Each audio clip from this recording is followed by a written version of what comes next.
It's time for Ink the Book Show with your host, Ryan O'Connor. Oh, so we're doing that thing again. I was thinking, we're losing all these creative minds. All these creative thinkers. Off the top of my head, we recently lost Trevor Moore, Norm Macdonald yesterday, David Bowie, Tom Petty, just off the top of my head. And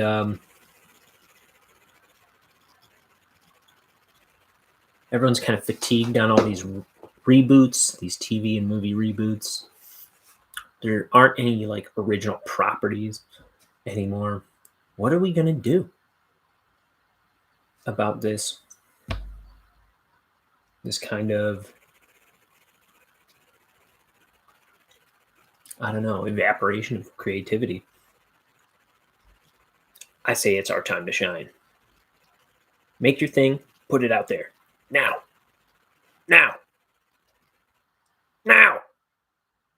Do it. Do it now. That's it. Let's get into it. Okay. So this is the page I started yesterday. I should be able to finish it today. Should be. I won't be as distracted as yesterday. Yesterday I just found out Norm Macdonald died. And it was a huge Norm Macdonald. Still am. I shouldn't say was. I'm still alive. I'm alive. Pouring some ink. Okay, there we go. You know what? Before that, I think I want to just clean this up with this pen, because I don't want this getting muddy. It's kind of what I was being a little bashful about yesterday, was inking around this little silhouette.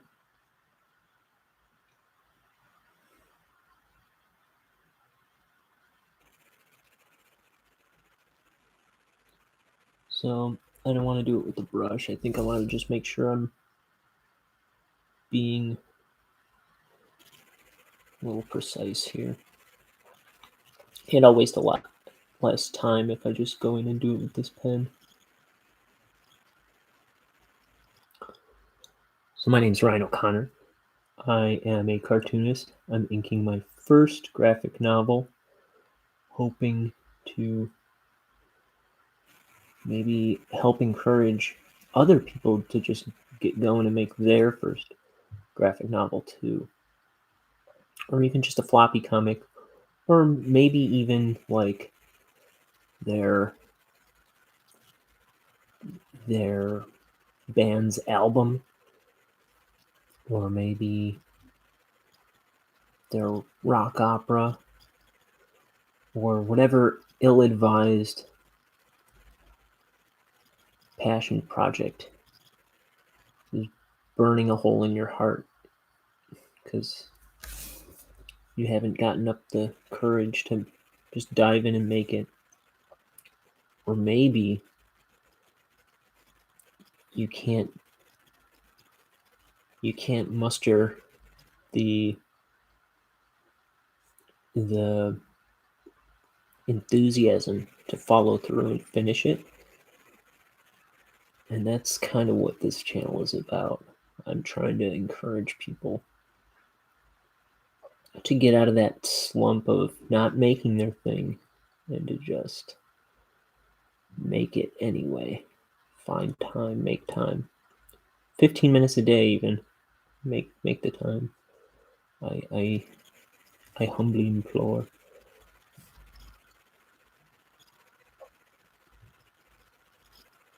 Because all the giants will pass before our eyes in our days. And who's going to take up the mantle?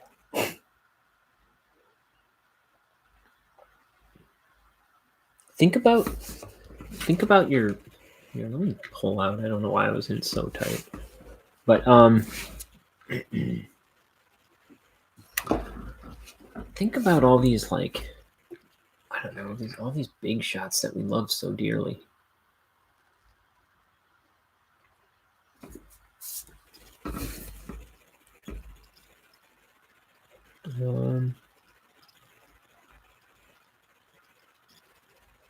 I don't know. Who do people like?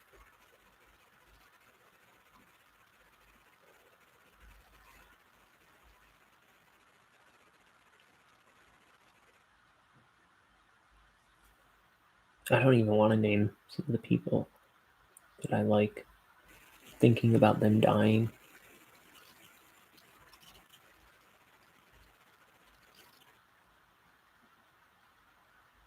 That makes me sad. But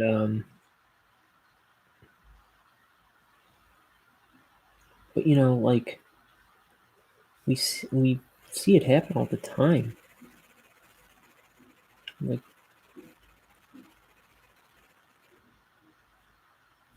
all kinds of people dropped dead last year, including David Bowie and Tom Petty. It's like, what do we even see anything resembling, like, in spirit David Bowie on the horizon? I don't know.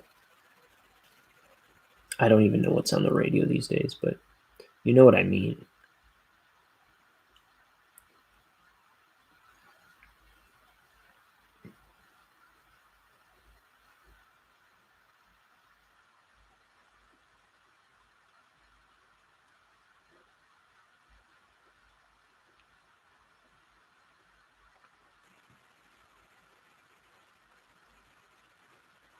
We're canceling creatives. We're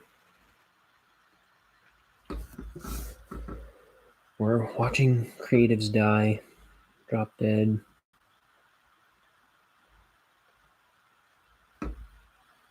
We're being force-fed reboot after reboot. And, like, I think we have to ask ourselves, like, is this what I want out of my culture? Like, now that I don't know, like, one day we're gonna look up and say, oh, this is what we're left with. And I say, be what you want out of culture, especially if you have the talent to produce something. Be what you want out of it.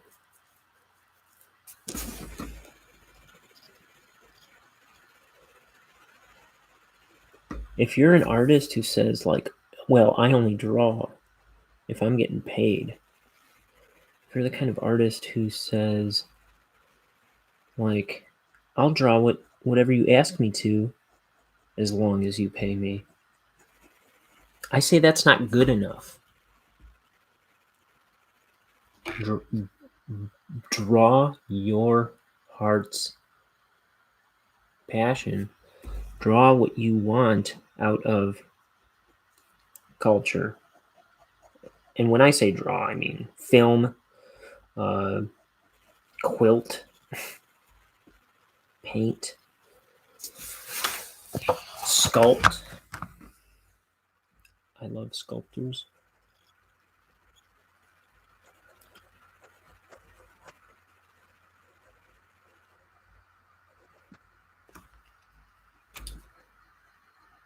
And I don't know about you, but I don't do this for money. I do this for love of the game. And maybe you can't live on love of the game. Well, I tell you, if I was working for some jerk telling me do art, do art, do art, do my art, do my art, sure, I'll do your loveless art all day long for a paycheck. Fine. But I'm gonna do my art on my free time, even if I never see a dime.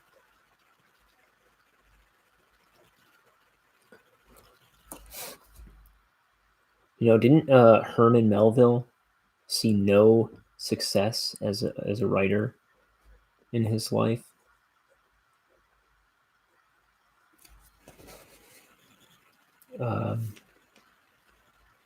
He wrote one of the greatest books of all time, Moby Dick.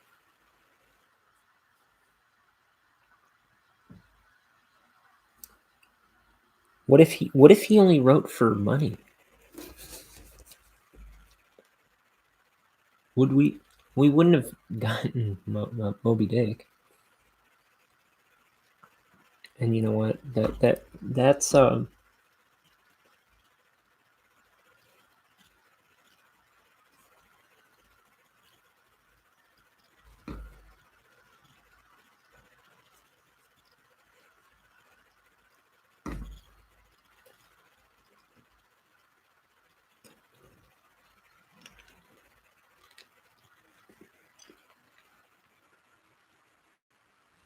That's more the man I'd want to be. Oh, I don't want to do everything in this pen. Just make sure I got everything on here. I'm gonna tighten this up. I think so. Okay. Now we ink. This is our Winsor & Newton Series 7 Kolinsky Sable size 2 brush that I've been using for most of this book so far. We're on page 14. And I also did a bunch of lead-in pages before page 1, and I did the front and back cover before that. So I'm about, I don't know, maybe close to 25 pages into this book. And I intend to ink the whole thing right here on YouTube.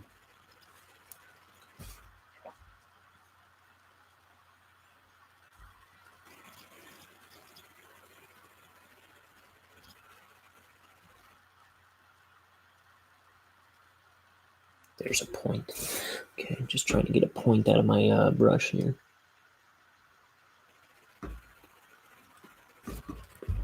I just want to take a look at the old, not that. Let me see, I want to take a look at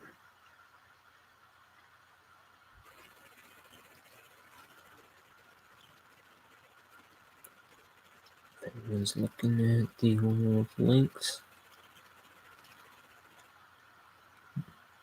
Oh, by the way, speaking of links, like a dummy, yesterday I could have sworn I did. I thought I put the link for my friend's Kickstarter in the description. I did put it in there now. I put it in today's as well. If you want to support an artist, it's not me. It's my good friend Kat Kane, otherwise known as Catechus Flinch. She's got a couple videos here on YouTube under Catechus Flinch, and she's a Twitch streamer though, so she doesn't do much on YouTube because she's kind of like whatever you call it. She's a preferred customer of Twitch. She's a, I don't know,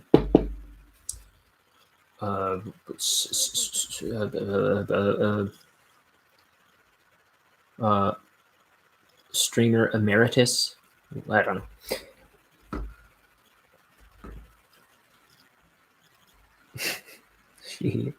She's some kind of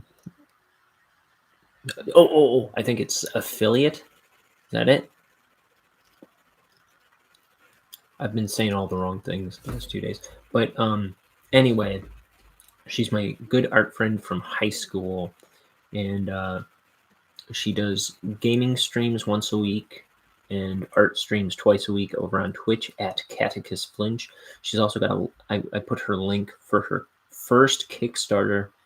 It's a modest Kickstarter, small goal. She's over halfway there already.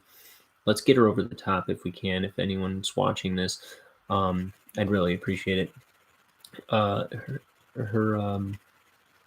She's kickstarting an enamel pin of a cutie little Mothman, and it's called "Mothman Loves You" is the name of the campaign, and it's just for an enamel pin, and I think it was like $15 for the enamel pin. A little more than that, it was $15 and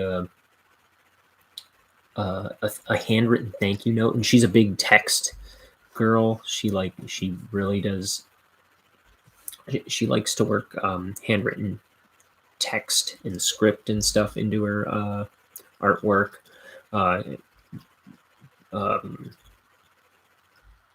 Because she's really practiced at it, and she's really talented at it. So that'd be. I just want to say that's a pretty. That's a neat additional reward on that one. And then there's another tier for $20 where you can get 2 pins. 2 pins for what? $5 more. 2 pins and a handwritten thank you note. I went with that one personally. It's like I say, it's a modest campaign because it's her first. I assume. So it's not too elaborate, not too many moving parts. Very smart of her. And by the way, she's just so talented, and her little pin looks so. I love the design. I love her art. I want to support her any way I can on this. So please check out the link, KANE'S Mothman Loves You campaign. And I feel bad I didn't put the link in when I said I did yesterday. I could have sworn I did it before the show started, but I put it in just now because I went to copy it for today's show, and it wasn't there. I was like, "Are you kidding me?" But I've been linking to it on Facebook and stuff. Yeah, I'd love to support her. At least do me the favor of checking it out. That would mean a lot to me, and I'm sure her as well. Let me see how it's going. Out of curiosity, she had about 19 backers. It was about 340 or something out of her 500 goal.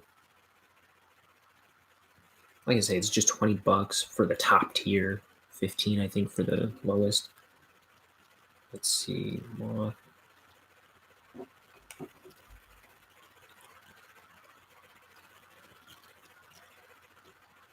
So she's at 385 out of 21 backers. So it's gone up since yesterday. I mean, she'll hit her goal for sure. Obviously, she's got 23 days to go.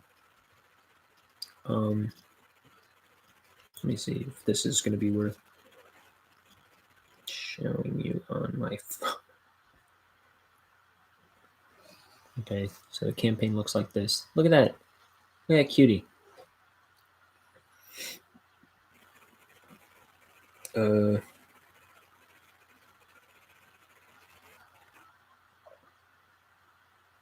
Seeing if there's any other pictures.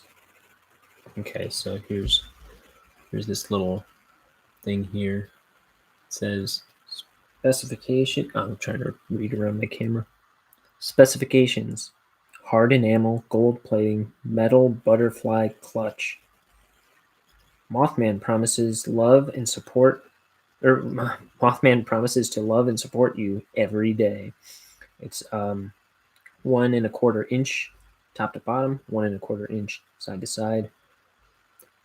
She's such a great designer. I love her style. Actually, like looking at this, I'm like, more of her art should be represented this way. Because her style lends itself well to that. Isn't that cute?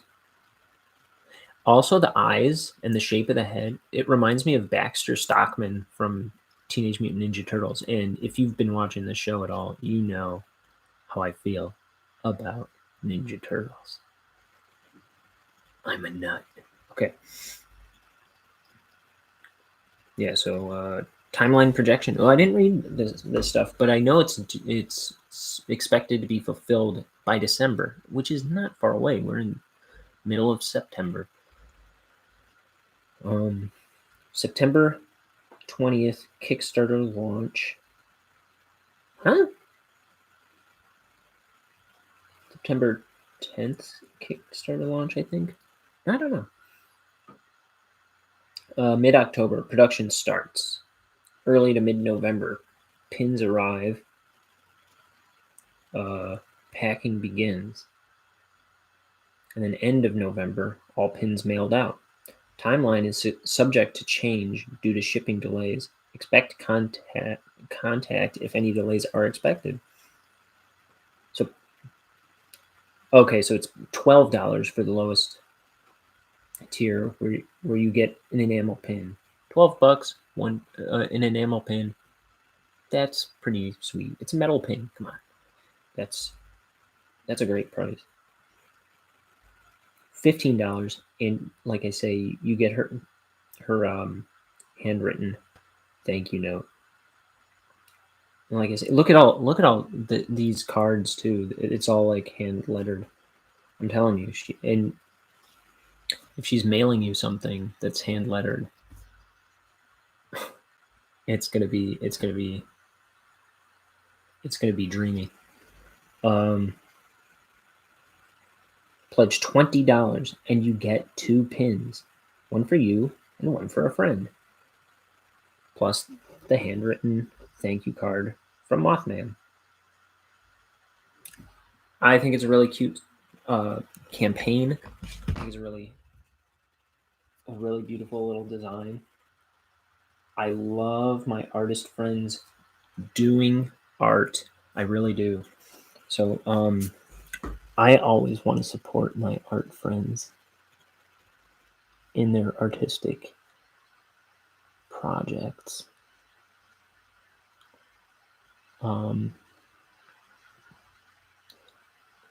It just goes back to what I opened the show saying. It's our time to shine. The mammoths won't last forever. They will all go extinct, and it's up to us to be the next generation of greatness. We're the great minds. Whether or not we live up to it, whether or not we want to, we're what's next. We're what's left. So let's stand on our tiptoes. Let's be good artists. Let's make our stuff, and let's support the rest of us who do as well. Because I think it's important. I really do.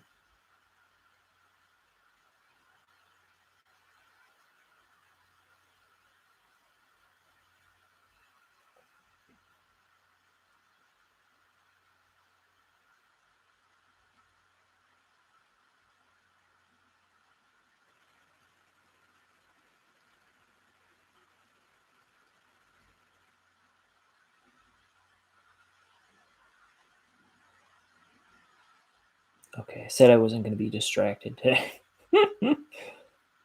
No, but that was all part of that had to be said.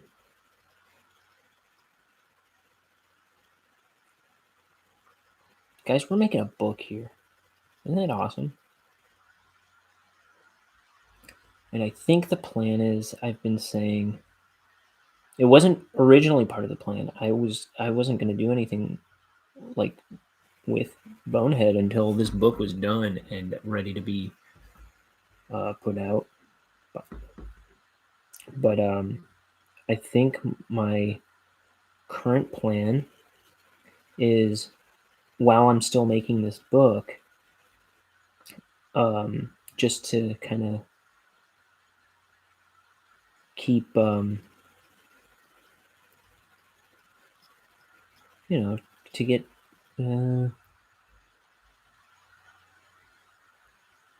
to keep interest alive, to build interest. I think something I'd like to do is, so I don't know if I'm going to pitch this to publishers, or if I'm going to like crowdfund it or something by the time I'm done inking it, or done inking and coloring it, and lettering it and everything. I don't know how exactly it's going to go down, but I'd like to, I think, while I'm inking it, do small runs of floppy issues of the chunks of the book. So like once I finish this first scene, I believe what I'm going to do is compile it into a little floppy comic, do a short run of, I don't know, like 20 copies, and maybe I'll do 50 copies and just give them out to people, and maybe like put some up on Etsy or something for people interested in buying one. So that's my idea. And then when I get through the next like 24 pages or so, I'll make those available as issue 2, and it won't be done through any kind of publisher or anything like that. It's just gonna be little old me doing black and white copies. So you'll get like kind of early access to the story. And it's all subject to change slightly, like as I color and write, color and letter and stuff later on in the year, or maybe next year. It'll I'm sure a lot of the dialogue is going to get edited up and stuff, but I mean, the story's all drawn already in pencil, but as I fine-tune the project, the content may not be exactly the same as these floppies, but they'll be like, well, if this book ever ends up going anywhere to any capacity, they'll be like little collector's items. Wouldn't that be cool? And plus, it'll get my feet wet with sending out merchandise. I'll have kind of like a catalog of something to sell, and it'll make my time a little monetarily worth it if I can sell little floppy comics. You know what I mean? So that's the plan, because largely I do all this drawing for 3 years. I made a cartoon. I do daily drawings. I'm making this book every day. For about 3 years, I've been really buckling down on my artwork. I've been pumping money into it, but I haven't been making any money off it at all. So it might make it a little more comfortable, a little more feasible, a little more practical for me if I can, maybe mail off a few floppies. It'll be good, like promotional things. I can give them out at comic conventions, or to homeless people who are into that sort of thing.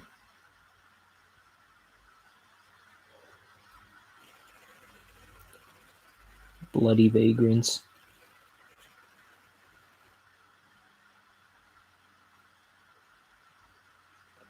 Okay, so what is Bonehead? Bonehead is my 235-page graphic novel about. I know this guy looks like a bonehead, but he's not. This guy is Bonehead, but he's not in the first 24 pages of the story. He's actually, I think he comes in on page 24. But Bonehead is this little bucktooth skeleton guy who works at a poison factory. He's a slacker and a goof off, and he at the beginning of the story, when we first meet him, he's decided he's going to get his life together, much to his buddy's surprise. He says he's going to go for a promotion at the poison factory, and they're all like, I thought you hated working at the poison factory. So what's with this Bonehead sudden change of heart? He's like, I gotta think of the future, guys. So he's going for a promotion. He's gonna ask his girlfriend to marry him and stuff like that. But then he finds out that his bosses are planning on closing the poison factory down, which is going to mess up all of his future plans. So he finds out that part of the reason they're closing is they've been working on this top secret project. And so when he finds out about that, he steals it so they can't close the factory down. But it launches Bonehead into this big interplanetary fiasco.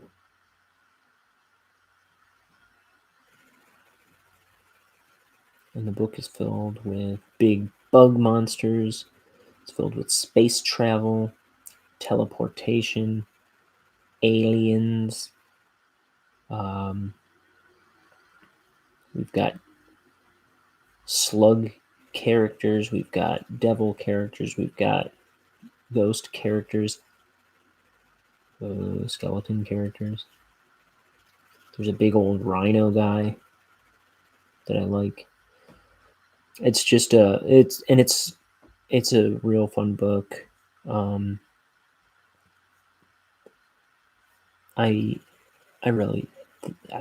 think there's an audience for it. I believe. So hopefully that sounds like something you'd be interested in.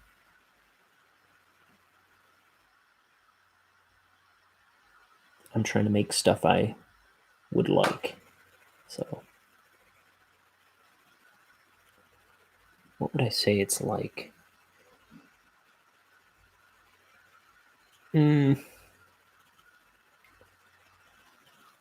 It's me kind of trying to do like Rocco's Modern Life meets I'm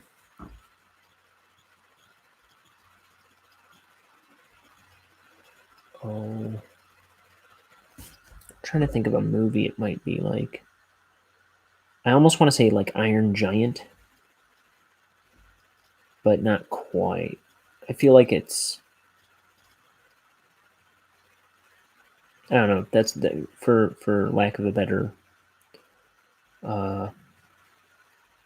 thing. I'd say I'd say that's fair.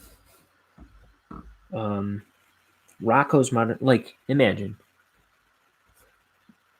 the emotional weight of Rocco's Modern Life meets the emotional weight of Iron Giant. That's where my story is. The characters of Rocco's Modern Life meets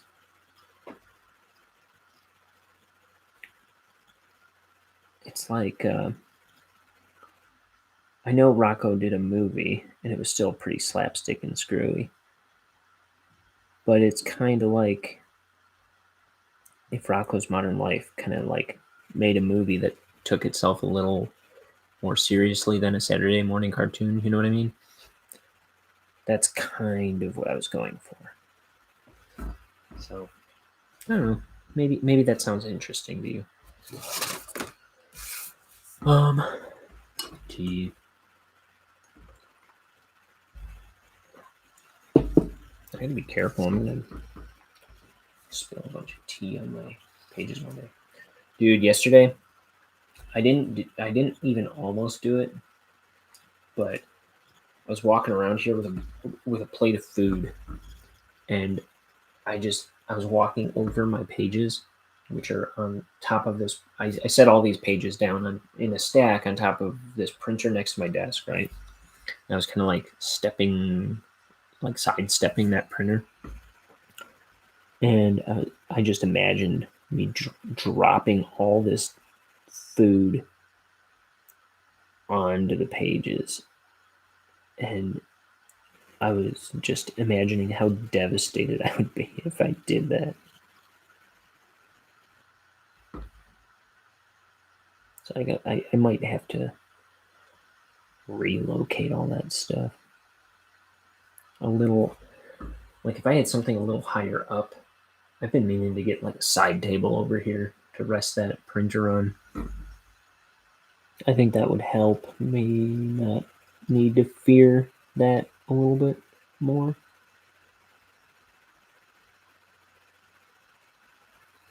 Oof.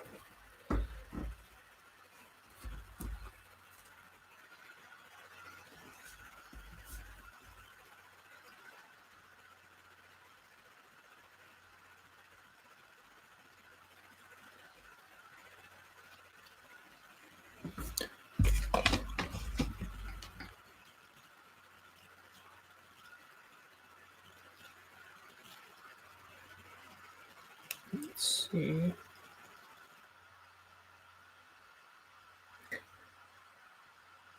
Yeah, yesterday I didn't even look at the status of the video. Let me see. I've got my channel analytics pulled up, y'all. Just out of curiosity, because I played a bunch of clips from the internet yesterday. Who knows what happened to that video? No restrictions. Okay.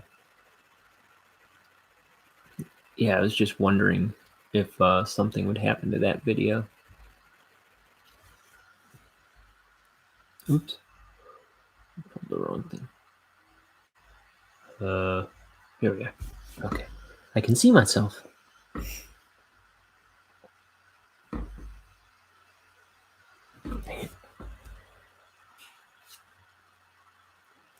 Yeah, I was playing clips of Norm Macdonald's career, like his just interviews with him,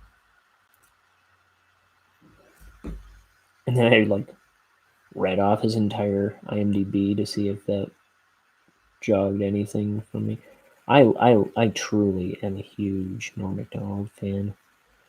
I was watching episodes of his sitcom, The Norm Show from 1999, last night, which is a show I've been in love with for years.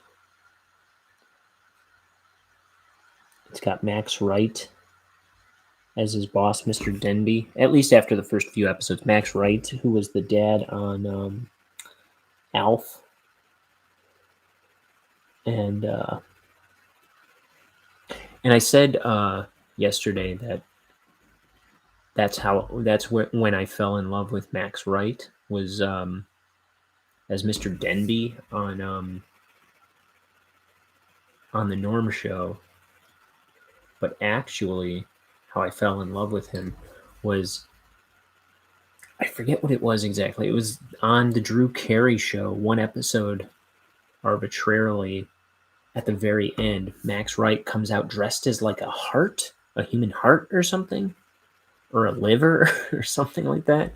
He comes out dressed up in some strange costume and starts reciting something. I don't remember, but I was just like something about his voice and what was going on screen. I was just like, who is that guy? I gotta find out about that guy. And then I found out, okay, Max Wright. Then I think it was shortly after I started watching the Norm Show, also a Bruce Helford production, like the Drew Carey Show. And he's a main character on that after the first few episodes, and yeah, he is wonderful.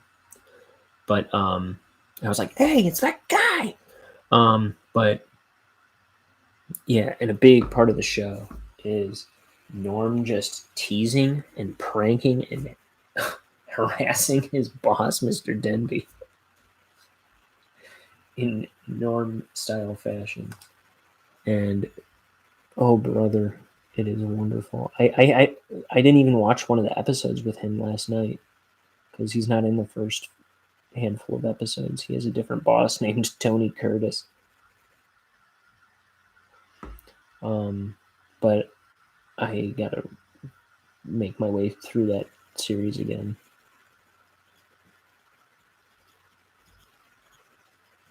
And it stars Laurie Metcalf, who is wonderful, by the way. If you're not aware, she's Aunt Jackie on the Roseanne, and she did so Louis C.K., right? A while back, a number of years ago, he put together a sitcom only available through his website. It was 10 episodes. He was just charging $5 for each one every week for 10 weeks. Put out 10 episodes of this sitcom that he made starring himself and Steve Buscemi. And then one of the episodes opens with this long, it was like half the episode was just this long monologue from Laurie Metcalf's character. And it was just, I was watching it, like, you don't realize you're just staring at Laurie Metcalf's face, just reciting this long monologue from memory for like 15 minutes or so. And that's the first half of the episode. It was really interesting. She blew me away on that. She's a great actress for what she does. She's in that. She's pretty dang funny in that too. But and then I forget. I could be getting the guy's name mixed up with his character. So let me see. Norm Show. This is his other buddy. It's got Nikki Cox, who was in Unhappily Ever After. It was kind of like a poor man's Married with Children, starring a Bobcat Goldthwait voiced bunny puppet. Ian Gomez is the name of his other buddy. His character's name is like Danny something, and I always get it mixed up.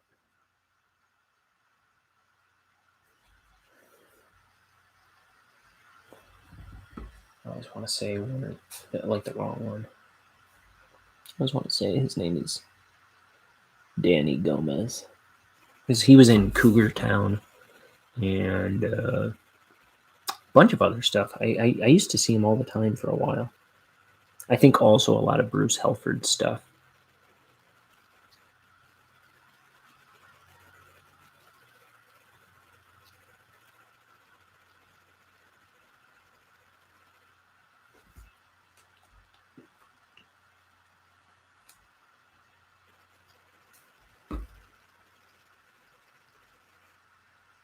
It's getting dark in here. I gotta bring some light into my face. Is that obnoxious? No, I don't think so.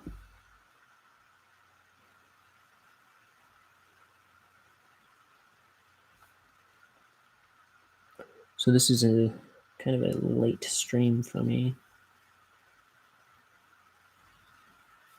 I'm kind of on an offbeat schedule this week, but I'm making it work as best I can. Yesterday I posted on Twitter and Instagram instead of my typical daily drawing where I do like just a random character design kind of thing. I just posted the page I was working on. May do that today too, depending on what time permits. Like I tell you, I am on a wonky schedule. I don't remember the last time I've gone so few and far between on the daily drawing posts. But sometimes life leads you around in ways you can't kind of control. So gotta do what you can. Can't do what you can't.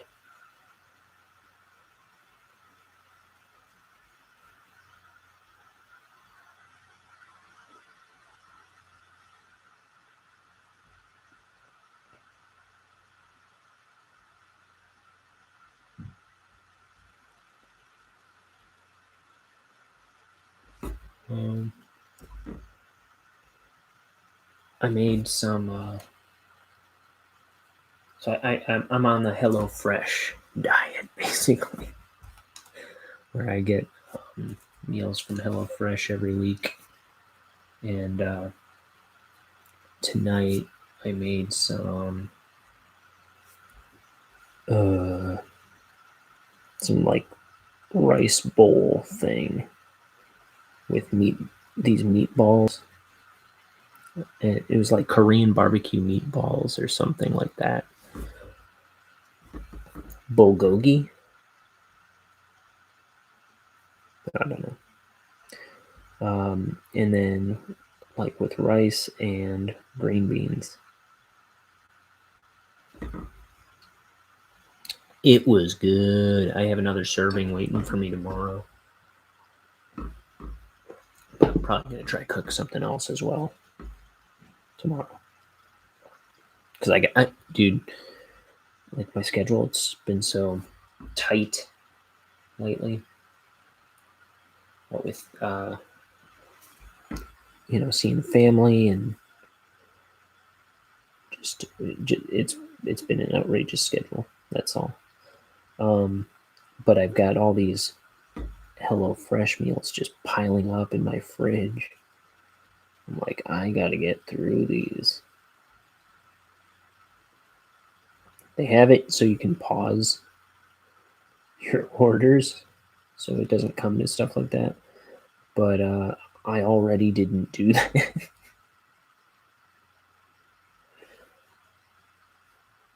I still haven't done it with like future orders either. I'm trying to avoid doing that, even though it would save me money.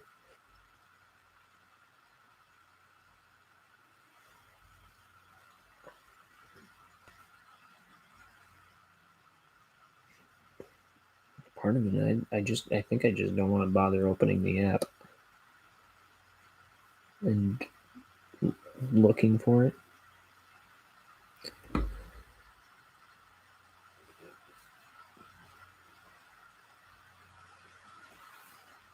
Yeah, busy. You know how busy? I mentioned a while back on this show that my cousin is having a wedding in October, and I got the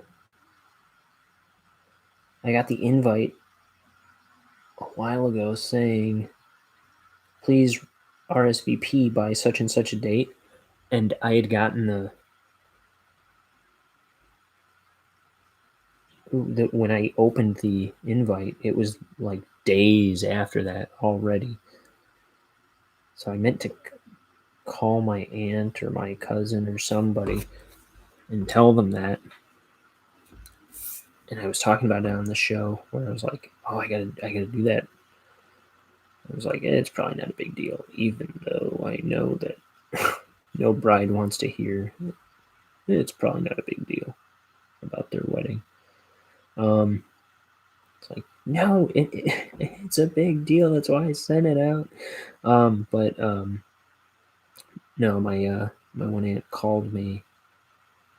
No, texted me today asking me about it. I was like, oh yeah, my bad, I forgot.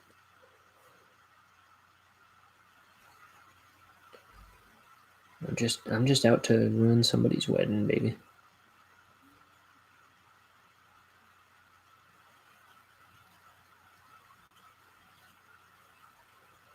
Don't have to be my cousin just as long as I ruin somebody's wedding. That's all.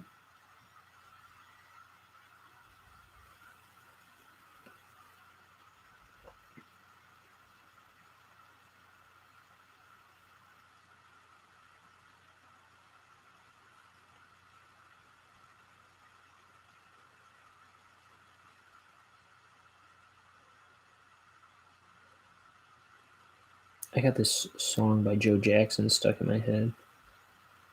Got the Time. Oh, it's so good. Such an amped up song. It's like I was just getting ready to come on stream and just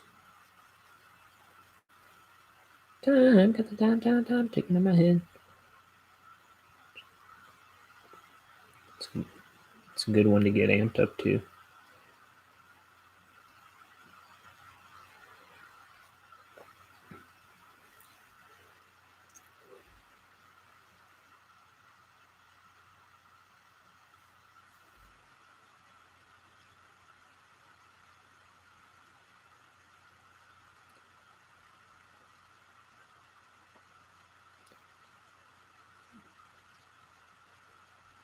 Man, I cannot believe Norm Macdonald is gone.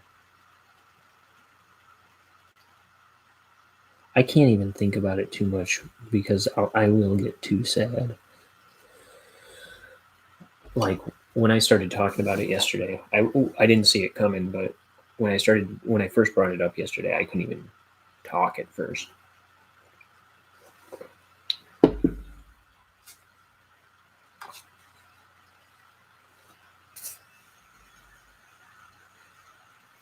He's just been a big deal to me for a big chunk of my life. He was always like one of my favorite comedy guys. He's everybody's favorite comedy guy. Like, you just don't know it. If you don't know it, you don't know it. What was I gonna say? You just hear every comedy person out there just pouring out their love for him. It warms my heart to hear so many people talking about him so fondly.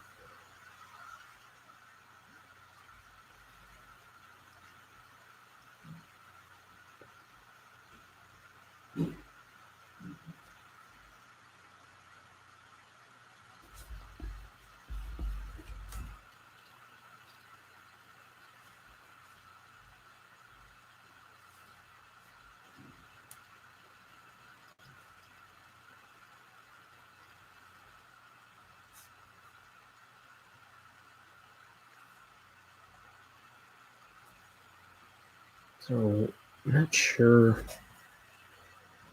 what exactly this was, if it was supposed to be dark, if I was going to throw this to black or something, or it was just a cloud. It looks like I was thinking it like some kind of splash, moody thing, but I don't know if I should do that.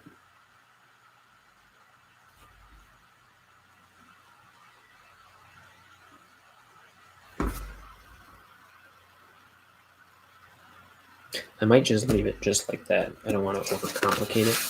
I don't know how on screen I just was either. I have a filthy habit of drawing off screen.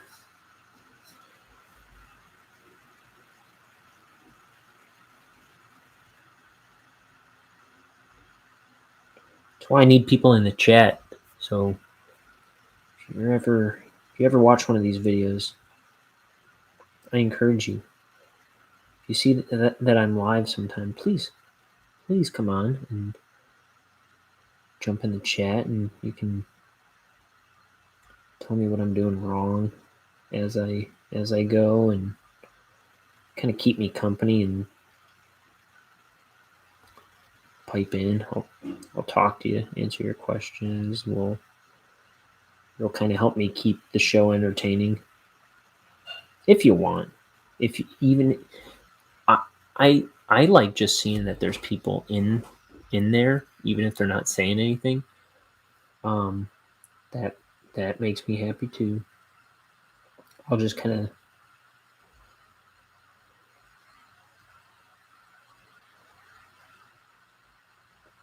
like, there's been a couple times where I see somebody's in there and I go, "Hi, welcome," and then they immediately jump out. I think the thing might be they expect me to start trying to coax them into saying stuff or anything.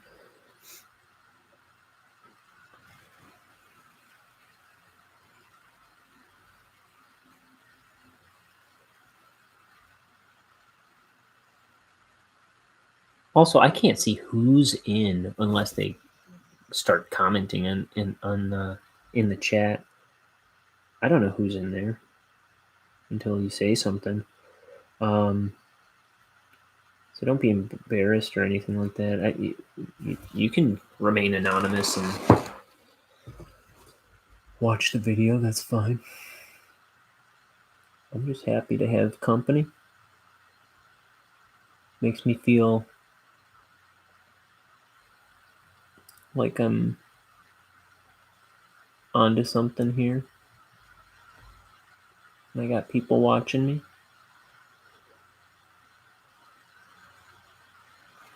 I just want to show people that they can do this stuff. It doesn't take a genius. It doesn't take a, it's all allowed. It's like I was afraid of doing a live show until I did it. I was afraid to make a comic book until I started doing it. So I understand why somebody might be afraid, but I do want to help anybody take that fear away from themselves, because it is irrational.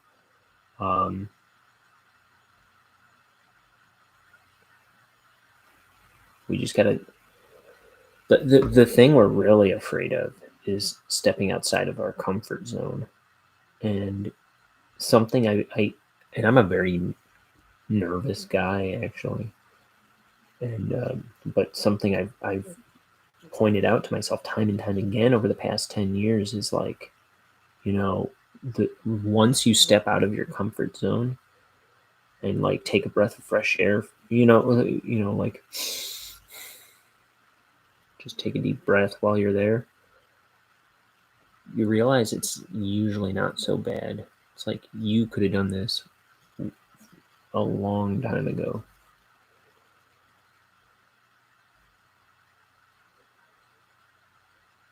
Like, what were you saying? It's like I was finding myself saying that all the time. What were you so afraid of?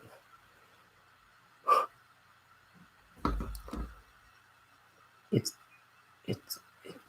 like YouTube going live. It's available to the general public. It's not going to eat you.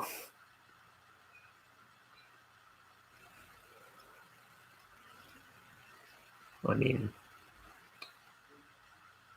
take that comment with a grain of salt, but you know what I mean.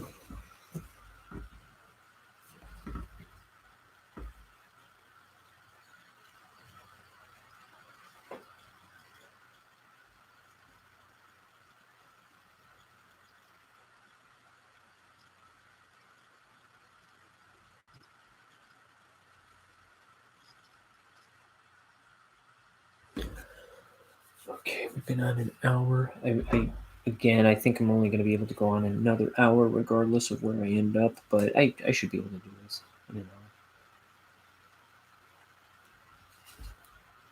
I wanted to start the next page today because this is technically yesterday's page. One of these days, I'm going to have more time, and I will do 2 pages. I do intend to do that as often as I actually can, but so far it hasn't really come up much. I think I've done it a couple times on those lead-in pages that I did in some of my first shows. Yeah, like the double page frog one. I'm pretty sure maybe. If you know what I mean.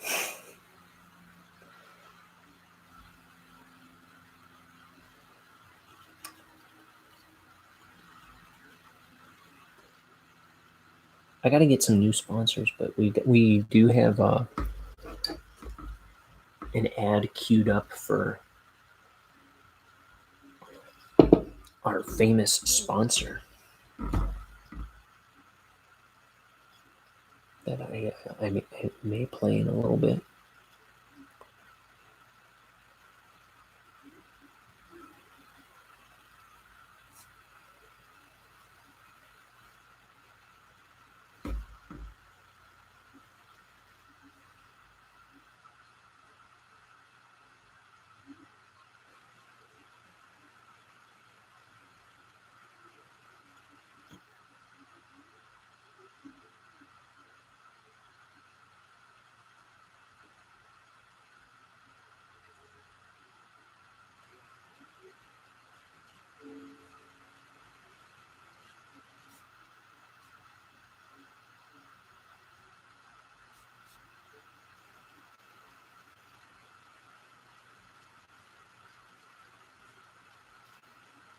Okay.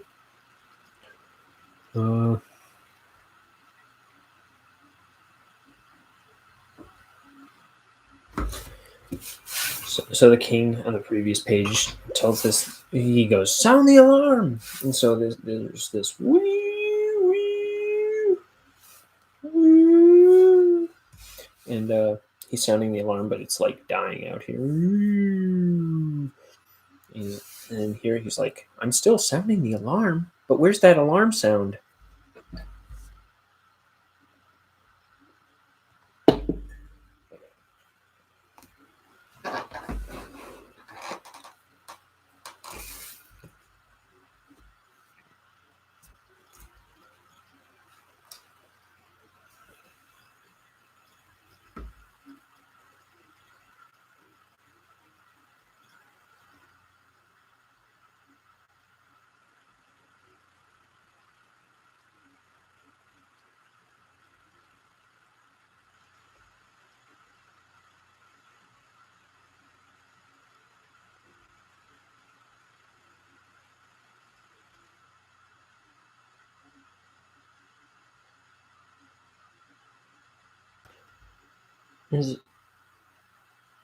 And when it comes to being afraid to do things, to go outside your comfort zone, you know, it's only life. That's what I try and tell myself. It's like, it's only life. These are your days. Are you going to spend them in fear?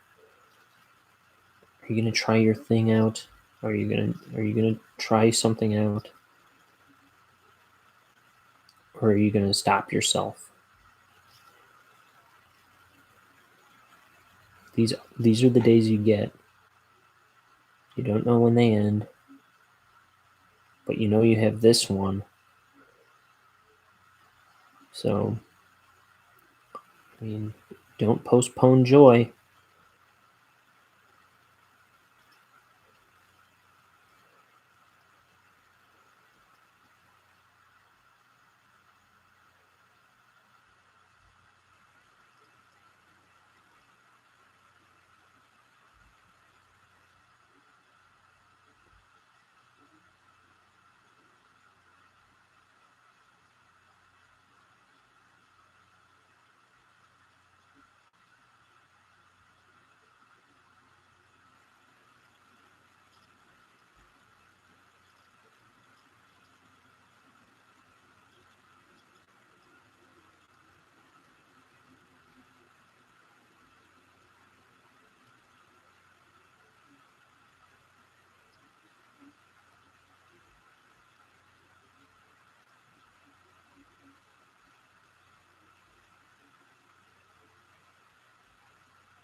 Oops.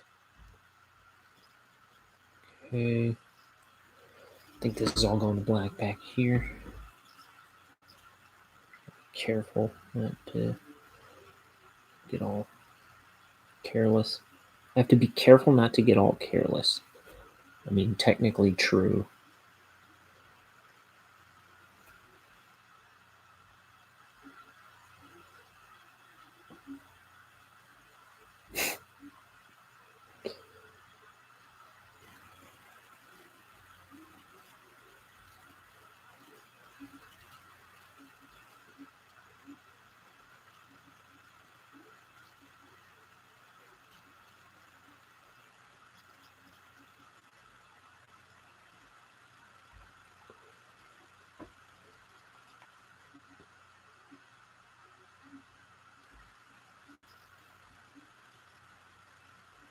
And guys, please, if you're watching, spread the link. Do me the favor. Tell your friends. Tell them there's a guy I know who's making his first graphic novel. He's making a comic book. He's like teaching himself how to make a comic book on YouTube.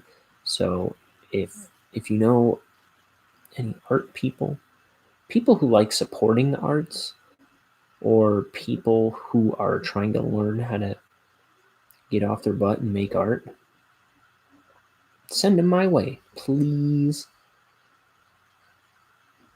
Or just comics fans. Somebody wants to get in on the ground floor on one. Send them my way. I'd really, really appreciate it. I really want to grow this channel, but I need eyes. I need that link spread. My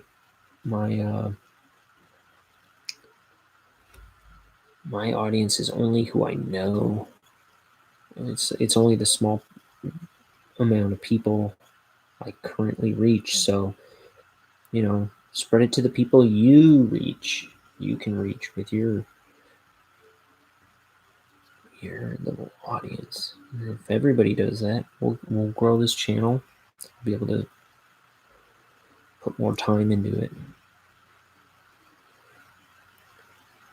Let's get me to I don't know how many. I have like 22 followers. Let's get me to 500. That's modest. That's too modest. That's so modest my head is spinning that I even went that low. Let's get me to 500 subscribers.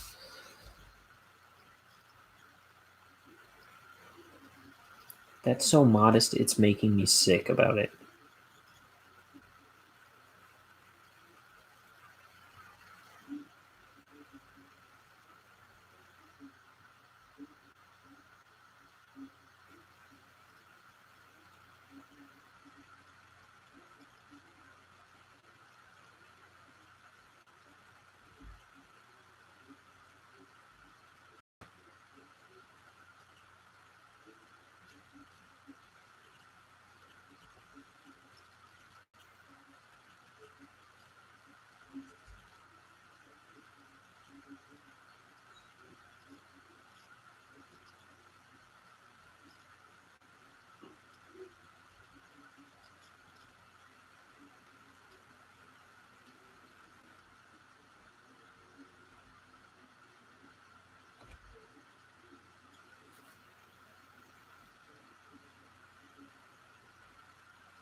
Too bad that you're not as smart as you thought you were in the first place. So sad that you had to get caught. That's not like you to lose face, baby. I forget what part of the song is in the theme song to the Norm Show, but that's a band called Doug and the Slugs with their song "Too Bad," and yeah, that show, the Norm show, it introduced me to that band. I love all their songs. They put out 2 albums, and I think a collection that might have maybe 1 or 2 songs unique to it. I forget. But they have 2 albums. I think only one of which is on Spotify. And they're wonderful. They are wonderful.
Okay, I'll come back and tighten that up later. My brush is a little too fuzzy right now. I want to get onto this last panel because I don't want to go too much longer on here if I can help it.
I'm going to check back in on my weapons campaign here.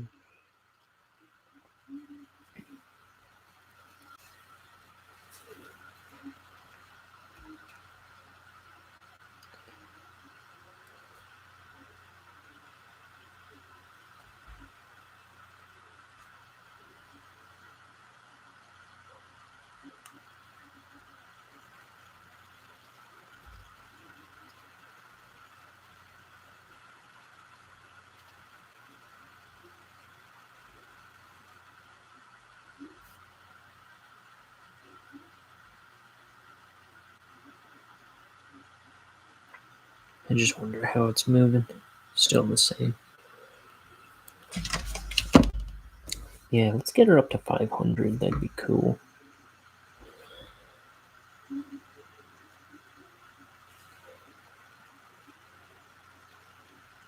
I think I know somebody who's saying they're gonna back it tomorrow.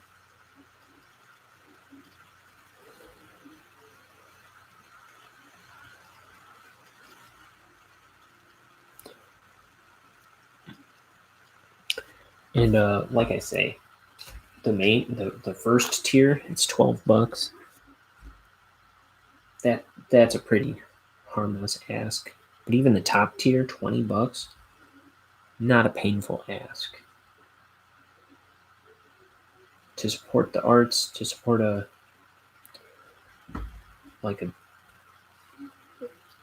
beginning content creator,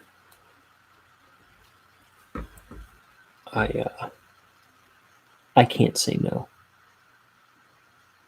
Especially for something like a nice little, dude, a metal, tangible piece of art. I think that's wonderful. I might like to try the same thing, honestly. I don't know what I would make. But when I think about it, when I talk about it out loud, I'm like, dude, that sounds like a great first Kickstarter idea, doesn't it? Sounds very unmessy, quick turnaround. I love that it's a simple campaign that she can like make promises on easily, and you know what I mean. There's not a lot of moving parts to it. There's a very see. I've thought about doing crowdfunding campaigns a ton, and I have always way overthought it. When I looked at her campaign, I was like, "This is brilliant! What clarity she has to make it so simple, and it's a nice little product that her stream fans will like to own." And like I say, I like that it's like a metal, tangible, physical object that's just I don't know the solidity of that kind of like that's like the kind of thing I would like to own. I'm not too into enamel pins necessarily, but like a good one from an artist I like. Um, yeah, sign me up. Like I have an Earthworm Jim enamel pin that I got a while back. That's pretty cool.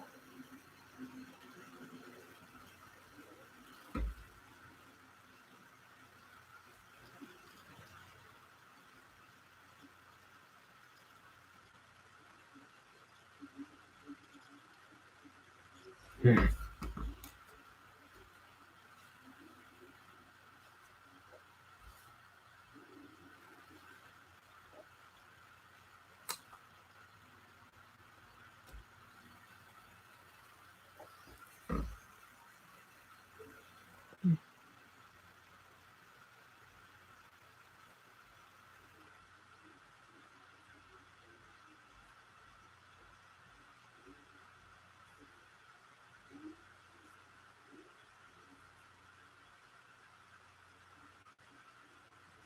Oops.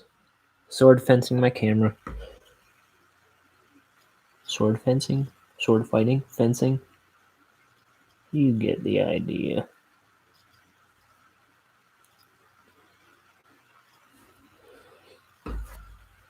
If a fight's what you want, a fight's what you're gonna get, brother.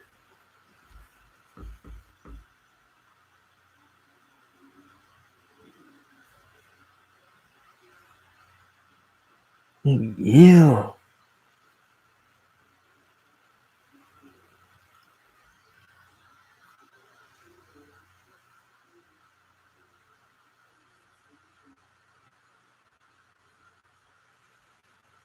Ah.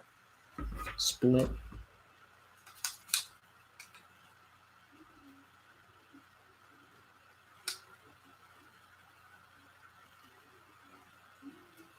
Here we go. That's a point. That's a point a mother could love. Or in a pinch, Orion could love.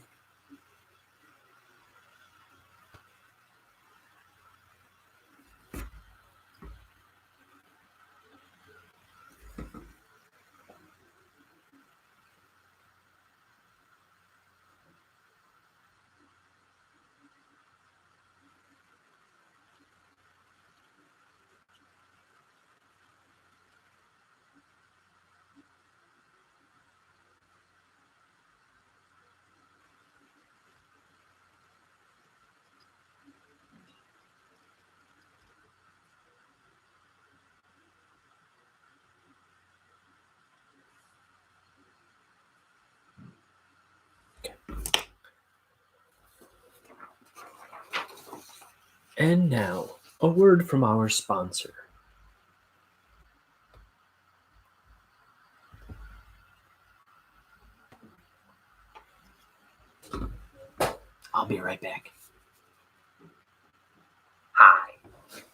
I'm Adam Carolla. Let me ask you a question. Do you find yourself longing for purpose? Listless and lost? Do you live your life feeling as though there is a gaping hole somewhere inside of your soul? Let me ask you a personal question. Might that hole be teddy bear shaped? Come into the light. Let Vermont Teddy Bear soothe your crippled soul. Your Vermont Teddy Bear will take you in its arms. Your Vermont Teddy Bear will heal your burning mind.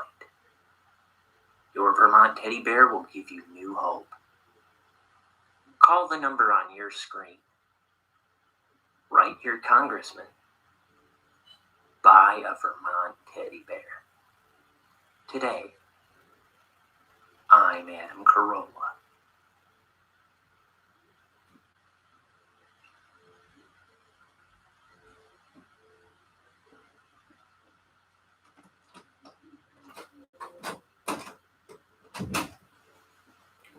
And we're back. Oh man, my roommate's down there watching the Mike Tyson Mysteries, which is a hysterical show. We first put it on, not expecting much out of it, and what a treat it was. It is amazing. It's got Jim Rash from Community. It's got Mike Tyson. It's got Norm McFreakin Donald as a pigeon. And it is one of the funniest things airing on Adult Swim these days.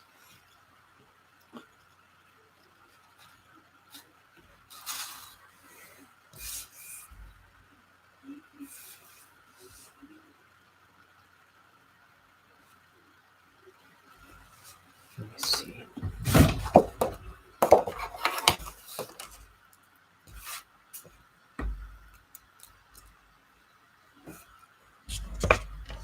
What's it gonna do?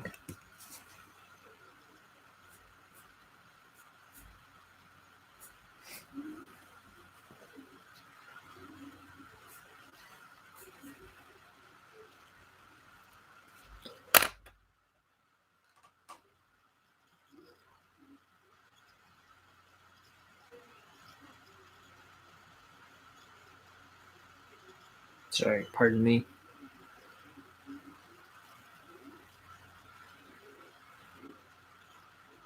Okay.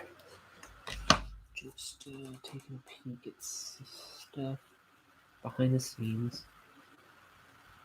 Okay.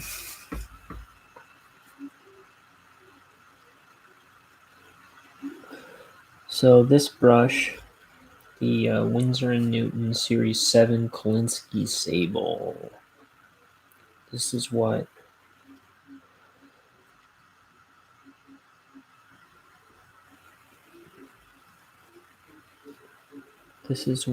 Bill Watterson used on Calvin and Hobbes.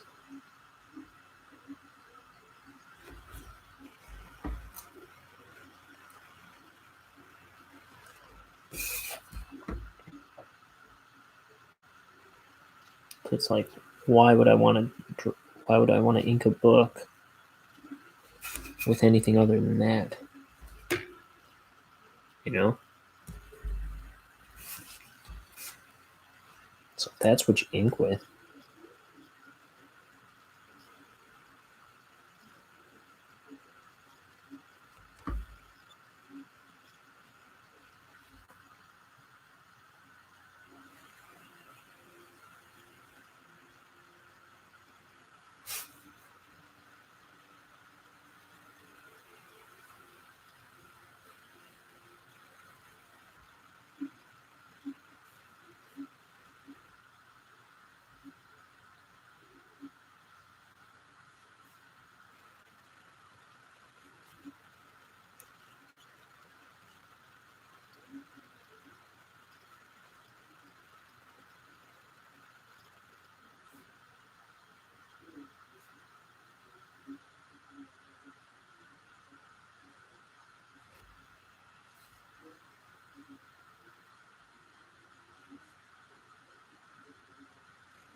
part of the I mean, the funnest thing about the Mike Tyson mysteries is just like Mike Tyson is just out of his mind. He's just out of his mind. He's got a mystery team started that he doesn't always remember. He's part of.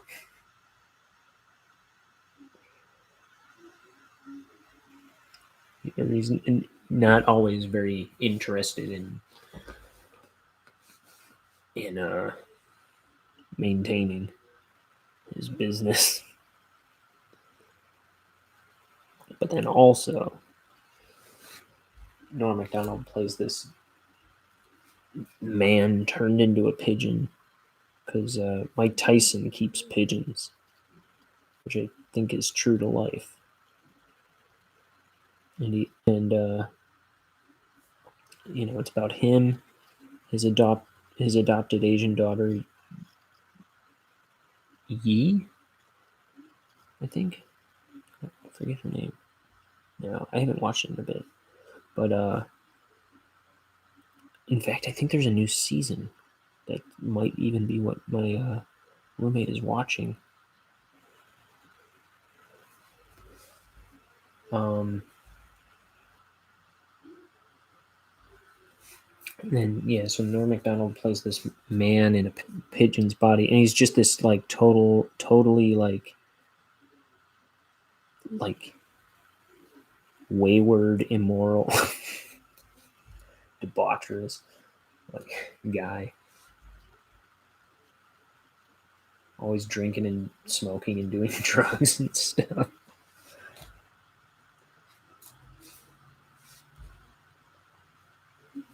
And he's just a total jerk. It's hysterical.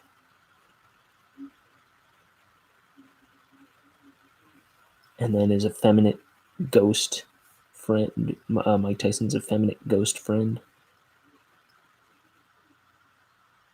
They call him Marcus, but he's like the Marquess of, I don't know, Waterbury or something. But they just call him Marcus.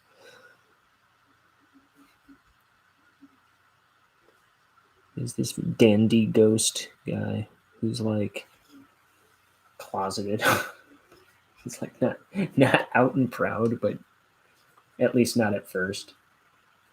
And he's I don't know, but it's really funny. And then it's like a 15-minute. They're 15-minute episodes, or like 11-minute episodes, and they just solve like a Scooby Doo type mystery. And there's usually some kind of like crazy twist in it, and it's fun. It is a fun show. I wish it was even like a half-hour long show. Frankly, I wish that it would continue to go on longer, but I would only wish that Norm Macdonald was still in it. I hope I don't know what they would do if they continue it. If they would replace Norm, or if they would write his character off. I would assume that they would write the character off. But then there'd be a glaring gap in the team.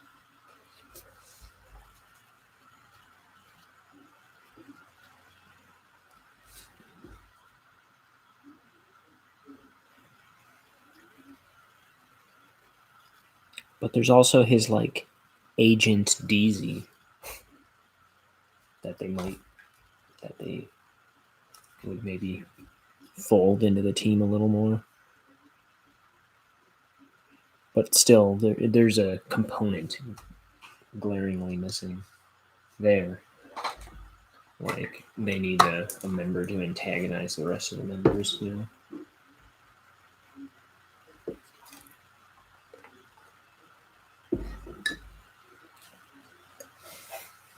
I mean, that show is so screamingly funny sometimes. in no small part due to Norm Macdonald's character.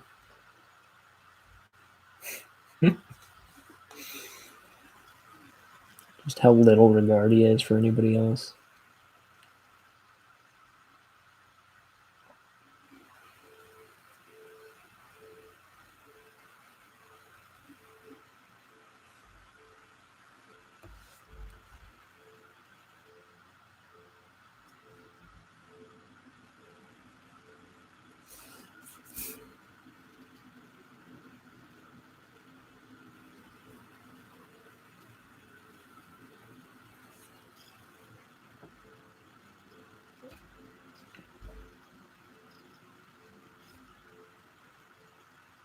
I feel like I'm hearing some music, very repetitive music. That might be from the TV downstairs, or it might be like a car alarm going off outside. I don't know. I'm hearing something.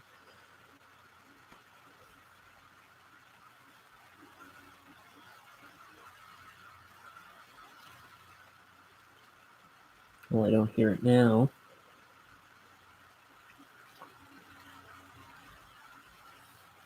Now I'm certain that I'm just mentally ill. I'm just out of my mind.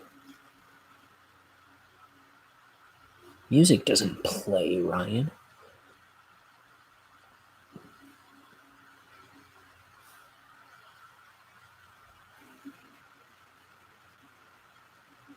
Speaking of music, I just got a surprise record from my there's a secret code here. From one of my favorite musicians, Mike Doty. This code downloads the tracks, so I don't think he'd want me like spreading it to non-Patreon members. But I love my Mike Doty. I follow him on Patreon. It's MikeDoty.com. Oh, that's the link to, I don't know. Well, if you go to MikeDoty.com, you'll find a link to his Patreon. That's most of what he does these days is he puts out a new track every week on Patreon, and goes right to your email. And he uses the money he makes on that to produce his album. So he's actually making he started a band last year, of all years. He released an EP under the new band name Ghost of Room. He's been going by his just Mike Doty for all his albums the past 20 years. And he decided to make, like, formally call it a new band name called Ghost of Room, which I think is kind of a terrible band name. It's a reference to Soul Coughing and their first album, Ruby Room, and like a remix kind of album title he had come up with back in the day. Ghost of Room. Fine name for an album title, but a bad name for a band, and I'll tell you why. That Ghost of Vroom doesn't work well. It's fine for an album title, bad for a band name. It's bad marketing to not have a clear name, right? Ghost of Room. Is it Ghost of Room? Is it Ghost of Vroom? Like, he can't casually say it clearly. That's my issue with it. But I like the album that he put out. I like the EP that he put out a little more, actually. It's only got 3 tracks. The first of which is called, well, the first that came out of which was called Rona Polona, and it's It's more or less about coronavirus. That's like right when he was like starting to put that music together. He was planning on putting the album out first, and then because you'll see the album is called Ghost of Room 1, and the EP is called Ghost of Room 2, and he ended up having to put out the EP first because of all the coronavirus stuff breaking out. But he's already working on Ghost. I mean, that just came out this past year. He's putting together Ghost of Room 3 right now. See, that's another thing I'm not too wild about. I kind of like it for that first release. But if he's just going to not come up with creative titles anymore for his releases, that's a bummer. No, I'm sure, but he's one of my favorite lyricists.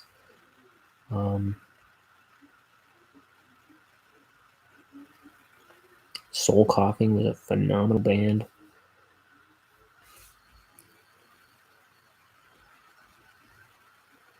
And that was part of how Ghost of Room came about. Was he was trying to get the band back. He put out a book a number of years ago, kind of talking about what an abusive relationship Soul Coughing was in the 90s. And they were always trying to take advantage of him, and he was writing all the songs and doing the guitar music and not getting, like, he was getting kind of the weak end of the deal from these older band members that were just kind of, I don't know. Anyway, and he did a whole tour where he was like, yeah, I'm not going to be doing Soul Coughing songs anymore in my shows. And then he, like, a few years later, he kind of changed his mind on that. And then I think that's when he was first trying to get the band back together. I think he was trying to make peace with it and something. So he was planning on doing a Soul Coughing tour with the original band, but they were like, no, man, you just put out a book talking trash about us. And then so he did do a Soul Coughing tour where he was doing covers of Soul Coughing songs, basically. And he put out an album called Circles Super Bon Bon Idiot Kings. I don't know what he called it. It was like just the album title is all the names of all the songs on it. And it's not even the names of the song in the track list order. So it's interesting. I'll never know that album's name off the top of my head. But he did that, and then he was trying to get them together again, but it fell short, and he just decided he was going to just work with his current cellist, Scrap Livingston, and just do Ghost of Room between the two of them and whoever else is working with them.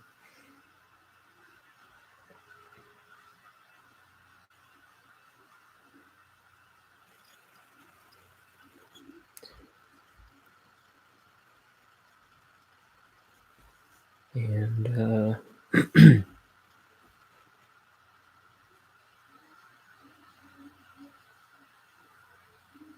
so I got it. So anyway, through Patreon, I think if you join now, you'll get it too. It's a 2-track flexi disc vinyl thing. And it's like clear blue, like transparent blue, translucent blue. And it's got 2 tracks on it. And I haven't listened to it yet. I'd rather listen to the physical flexi disc first before I download the tracks off that postcard.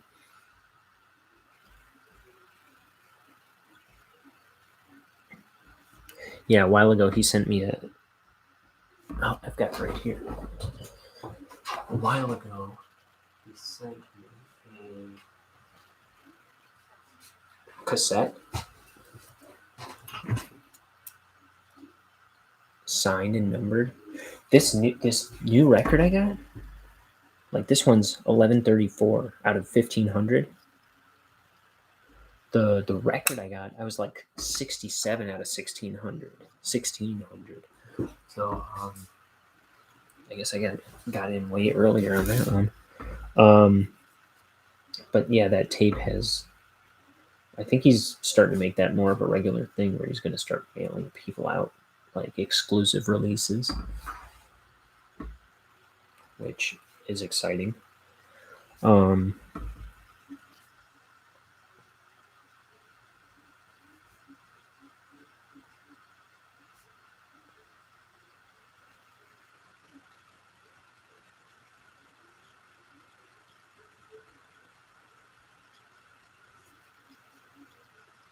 yeah, and that tape, there's like it's like a set of acoustic solo versions of a bunch of his songs. I think there's 14 tracks across the two sides.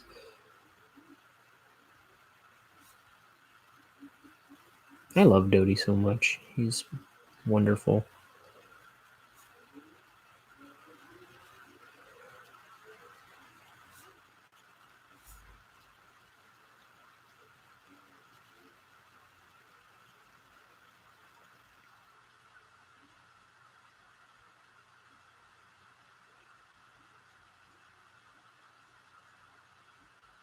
If you follow him on social media, he's not all political. He doesn't get in your face about anything. He's just here to serve you tunes.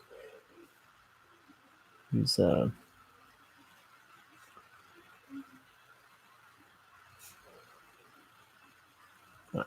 like him a lot. I like him a lot.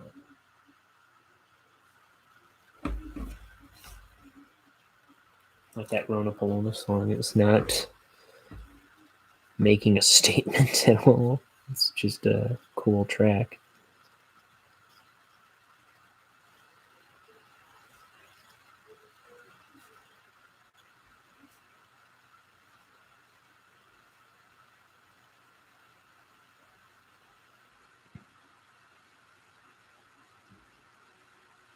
You do the Rona Paloma. You won't know it if you're doing it right. You never know it if you're doing it right. And it was like right when it first exploded. That track came out with a music video. I think it was like within a couple months he had that music video out, and it's pretty cool.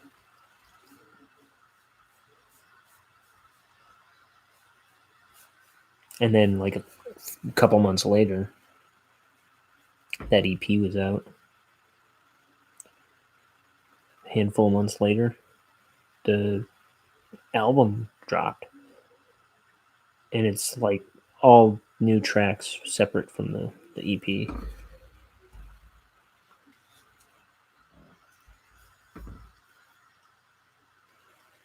There's a bunch of great tracks on the album, but I like the tracks on the EP a little more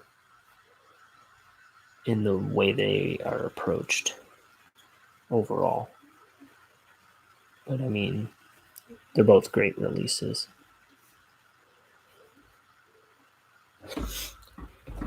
If I had to recommend Mike Doty's albums to somebody, I'd like to recommend El Oso by Soul Coughing, but I know for me, El Oso didn't grab me. It was like I could get into the other two Soul Coughing albums way easier at first, and it wasn't till it was just one day I had this epiphany where suddenly I liked El Oso more. But if I had to recommend Soul Coughing, I would definitely say start with Ruby Vroom, their first album. It's they're all good. All three of the albums are good. The first one I owned was the middle one, Irresistible Bliss. They're all good. It's like sometimes rappy, sometimes beat poetry, sometimes just longing singing, kind of paranoid, kind of frustrated, angry.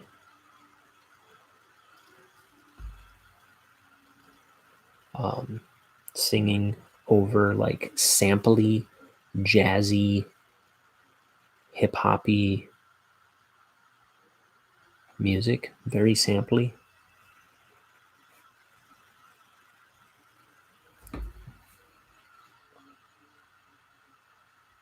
Love it. And then his solo stuff, I would say you got to start with the first one there too, Haughty Melodic, which is an anagram for Michael Doty, I believe.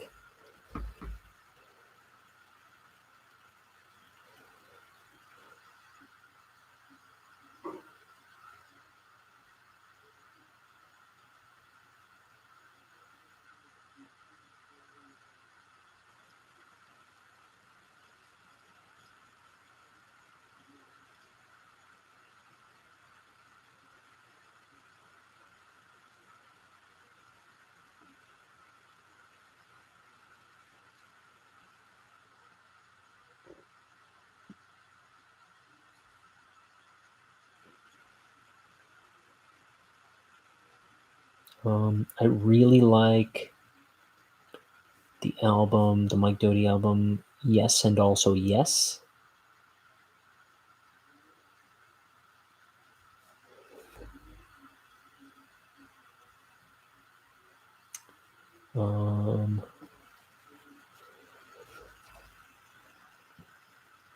There's some good stuff on Stellar Motel, which was a crowdfunded one. That's the only one he's ever crowdfunded. Alongside which he put, oh no, hold on. He also crowdfunded the Circles Super Bon Soul Coughing cover kind of thing.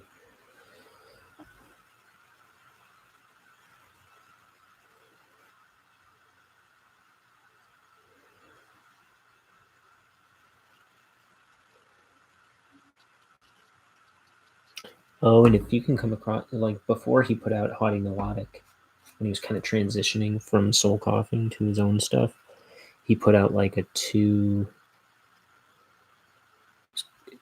I don't know if it was considered a double EP or if it's like an album and an EP. It's Skittish and Rockety Roll. He put out a bunch of tracks across those two things, and there's a lot of great songs on there. Some of my favorite of his, I Failed to Use It, The Pink Life, Real Love, Ways and Means, Cash Cow, Thank You Lord for Sending Me the F Train. What's that other one? Down on the River by the Sugar Plant. Are you kidding me? Oh my gosh. Yeah, go with that. See if you can scrounge that up. It's on Spotify. Dude, some of the best.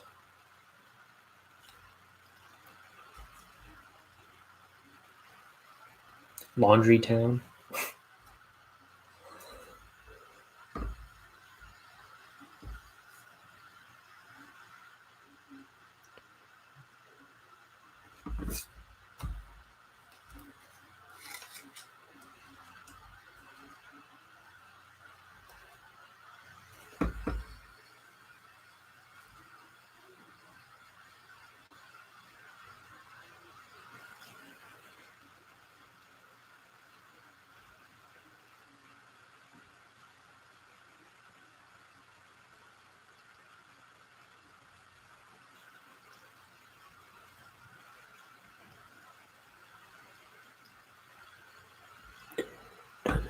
Like 6 minutes. I'm gonna wrap this up.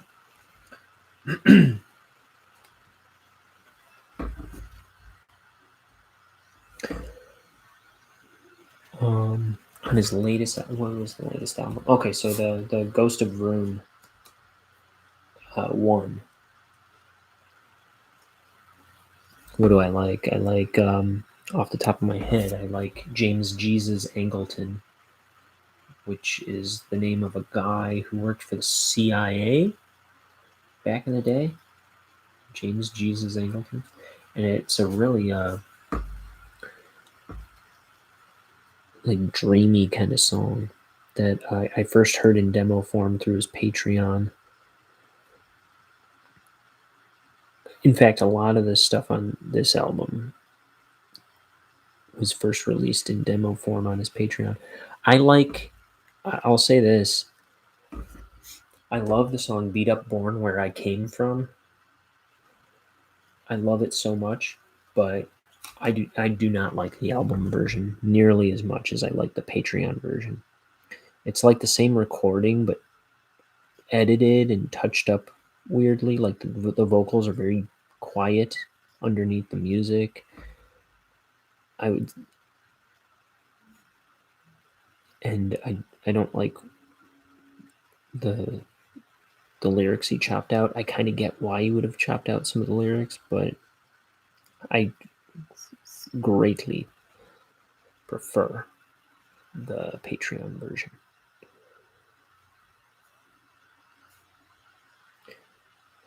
There is there's a great track on it called Miss You Like Crazy. Beautiful. I love that. My brain's jaw dropped a little bit when I heard that one, because it was just kind of different enough where it was kind of striking to me. For him, it was very kind of jazzy, and I know I said that about Soul Coughing, but it was like notably jazzy for his music lately. It was a welcome kind of change of sound.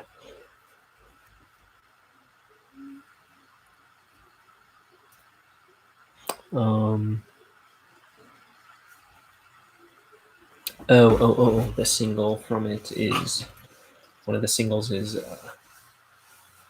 called I Hear the Axe Swinging. That's good. There's another, the first song on it is called More Bacon Than the Pan Can Handle, which is weird because there's a totally different song on his second solo album called Golden Delicious that has a track, one of the first tracks on it is called More Bacon Than the Pan Can Handle.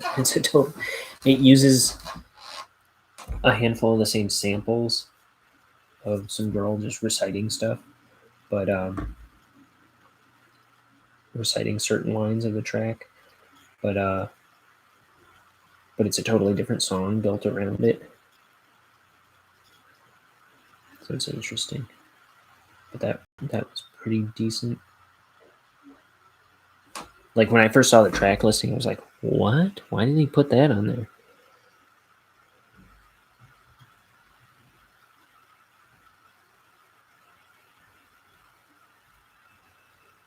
It's still a little confounding, but not quite as much so.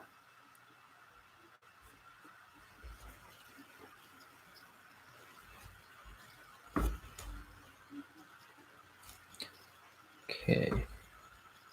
Is this it? Am I calling it? I think I'm calling it. Look at that, right at 8 o'clock. So I gotta go clean my brush. And, I'm gonna do it this way, just for... Dang it. I always have a hard time with my camera. I gotta get a new one, even though I just got this one. I think is part of it. Anyway, I'll be back tomorrow doing another page. Get this. I always tighten them up off camera, like later on. Like add details, white stuff out, clean up stuff. But yeah, I'll be back tomorrow. And then, is there something else I'm doing tomorrow? I don't know. More drawing. I don't know. That's all I know. So I'll see you next time. In the meantime, we'll play that ad again. How about that? See you tomorrow on the next Ink the Book Show.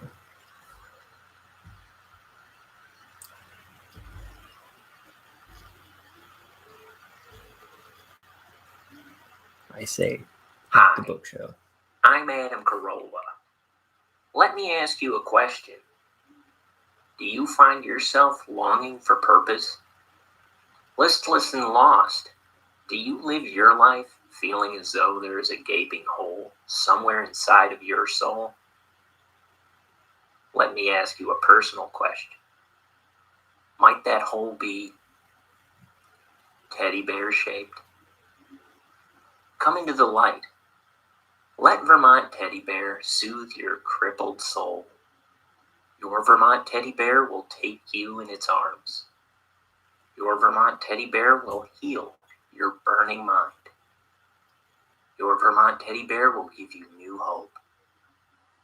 Call the number on your screen. Write your congressman. Buy a Vermont Teddy Bear. Today, I'm Adam Carolla.